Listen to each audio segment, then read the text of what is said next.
గ్రామీణ ప్రాంతాల్లో మిమ్మల్ని అందరినీ ఒకటే కోరుతున్నాను, ఏదైతే ఇంత మునిపి వేస్ట్ కాంపోస్ట్ కింద కొన్ని సెంటర్లు పెట్టాం. ఇక్కడి నుంచి ప్రతి ఒక్క ఇంటి దగ్గర చెత్త కలెక్ట్ చేయాల్సిన అవసరం ఉంది.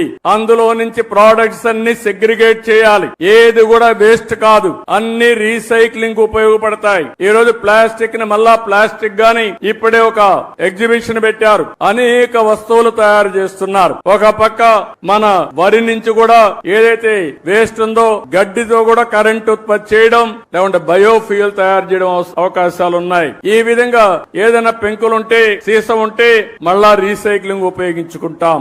ఏవన్ మన కార్లకు ఉపయోగపడే వేస్ట్ ఏదైనా ఉంటే అలాంటి వేస్ట్ కూడా ఇంజన్లు గాని అవన్నీ రీసైక్లింగ్ ఉపయోగపడే పరిస్థితి వస్తుంది. దీన్నే సర్క్యులర్ ఎకానమీ అని పిలుస్తున్నాం. రాబోయే ఒక్క సంవత్సరంలో ఇవన్నీ కూడా డెమాన్స్ట్రేట్ చేసి ఆంధ్రప్రదేశ్ రాష్ట్రంలో ఏది వేస్ట్ కాదు, వేస్ట్ నుంచి సంపద సృష్టించే మార్గానికి అవసరమైన ఇన్సెంటివ్స్ ఇచ్చే బాధ్యత ఈ ప్రభుత్వాన్ని చెప్పి మరొక్కసారి మీ అందరికీ తెలియజేస్తున్నా.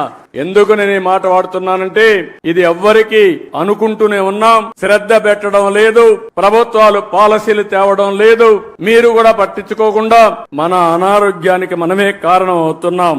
ఈ రోజు ఈ యొక్క రీసైక్లింగ్ సర్క్యులర్ ఎకానమీకి ఇప్పటికే 87 మున్సిపాలిటీల్లో 157 ఆర్ఆర్ సెంటర్లు కూడా ఏర్పాటు చేశాం. ఇదే కార్యక్రమానికి రాబోయే రోజుల్లో 17 కార్పొరేషన్లు వచ్చే జూలై 5 నాటికి, ఇప్పటికైతే అక్టోబర్ 2కు 17 కార్పొరేషన్లు వస్తున్నాయి. వచ్చే ఏడాది జూన్ 5కి మొత్తం రాష్ట్రాన్ని సింగిల్ యూజ్డ్ ప్లాస్టిక్ రహితంగా మారుస్తాం.